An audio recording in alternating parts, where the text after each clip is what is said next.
আসসালামু আলাইকুম, সবাই কেমন আছেন? আশা করি ভালোই আছেন। তো আমি এই মুহূর্তে আছি গ্রামীণ একটা পরিবেশে। দেখতেছেন আমার পিছনে গ্রামের যে একটা দৃশ্য অসাধারণ, দেখতে চমৎকার লাগে, তাই না?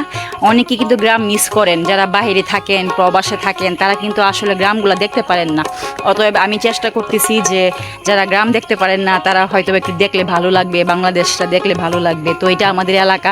তো আসছিলাম এখানে একটু হাঁটার জন্য। তো দেখাই একটু গ্রাম্য পরিবেশ, আসলে ভালোই লাগে। এটা আমাদের এই গ্রাম, খুবই সুন্দর। এই যে এই পাশে দেখতেছুই, এই যে গ্রামীণ পরিবেশে মনটা জড়িয়ে যায়। তো আমি দেখানোর চেষ্টা করতেছি একটু, যেহেতু আমি গ্রামেরই মেয়ে, গ্রামেই থাকি, গ্রামের দৃশ্যগুলো আমার কাছে ভালো লাগে। তো এই যে এটা আমাদের বাড়ির সামনে, এই যে বাড়ির সামনে যাকে বলে মানে গ্রাম্য ভাষায় বাইরেক, ঠিক আছে, বাইরেক সিনুইন। যেহেতু আমার বাড়ি নেত্রকোনা ময়মনসিংহ, এই জন্য মনে করেন যে আমি গ্রাম্য ভাষায় কথা বলতে ভালো লাগে। এই যে দেখতেছি নিজে, এটা আমাদের বাড়ির সামনে সুপারি গাছ, তারপরে এখানে একটা গুরুস্থান আছে, আমাদের পারিবারিক গুরুস্থান।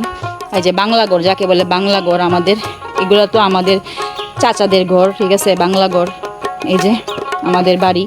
তো গ্রামের এইসব আসলে ভালো লাগে, ঠিক আছে। এই যে দেখতেছেন, তারপর সামনে যাইতেছি হাঁটতে হাঁটতে, এদিকে একটা গুরুস্থান আছে, আমাদের এই পারিবারিক গুরুস্থান।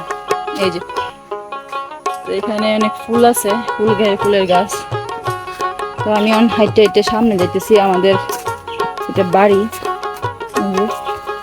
এটা গেট, গুরুস্থানের দিকে গেট আর কি। এটা আমাদের দাদা দাদি সবাই এখানে শুয়ে আছেন, দোয়া করি ওরা যেন জান্নাতে বাসী হোক। আর এই যে অনেক ধরনের ফলের গাছ আমাদের এখানে আছে, তো ভালো লাগে আর কি এগুলা দেখলে। তো সামনে আছে এই যে আরো অনেক ধরনের গাছ। তারপর গ্রামে তো হাঁস মুরগি পালা হয়। এই যে এটা আমাদের বাইরে, ওই এতক্ষণ ছিলাম চাচাদের এখানে, আর এখন আমাদের এটা আমাদের বাইরে। তবে হয়েছে কি, এখানে কেউ থাকে না, সবাই শহরে থাকে। এখন তো গ্রামে কেউ থাকে না, ঠিক আছে। গ্রাম থেকে অনেক মানুষ চলে গেছে শহরে, বাচ্চা কাচ্চা মানুষ করার জন্য, পড়াশোনা করার জন্য। তারপর মনে করেন যে আসি, মানে দুই একজন আসি আর কি, গ্রামে থাকি। আর এটাই যে আমাদের পুকুর দেখতে পাইতেছেন, এই যে বাড়ির সামনে একটা পুকুর। এখন কিন্তু বর্ষাকাল, এই যে প্রচুর পানি হয়েছে, ঠিক আছে। ওই পাশেও বিল, আমাদের ওই দিকে বিল, ওই বিলেও পানি হয়ে গেছে, এখন ওইদিকেও পানি হয়ে গেছে, প্রচুর পানি। বৃষ্টি কয়েকদিনের যাবৎ বৃষ্টি হয়েছে, তো পানি এইগুলা থাকবে না, শুকাইয়া যাবে। ওই যে দেখতে পাইতেছেন, এটা আমাদের পুকুরে মাছ আছে, কিন্তু মাছগুলা চলে গেছে বৃষ্টির পানিতে, মানে পাড়গুলা ভেঙে গেছে।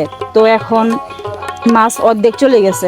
আর এই যে অবস্থা, এমন বৃষ্টির ঝড় তুফান আসছিল। আর এটা গাছ, একটা গাছ চিনুন, বেলুম্বু গাছ চিনেন আপনারা? এই যে দেখেন বেলুম্বু গাছ, টক, অনেকে খাইছেন, অনেকেই চিনেন না হয়তো বা। তারপর শুধু গাছ আর গাছ, এই যে ফলের গাছ, নারকেল গাছ। তারপরে গাছ বেশি বেশি লাগান, পরিবেশ বাঁচান। গাছ কিন্তু মানে আমাদের একটা অক্সিজেন দেয়, ঠিক আছে। তো গ্রামের দৃশ্যগুলো দেখানোর চেষ্টা করলাম। সবাই ভালো থাকেন, সুস্থ থাকেন, আল্লাহ হাফেজ।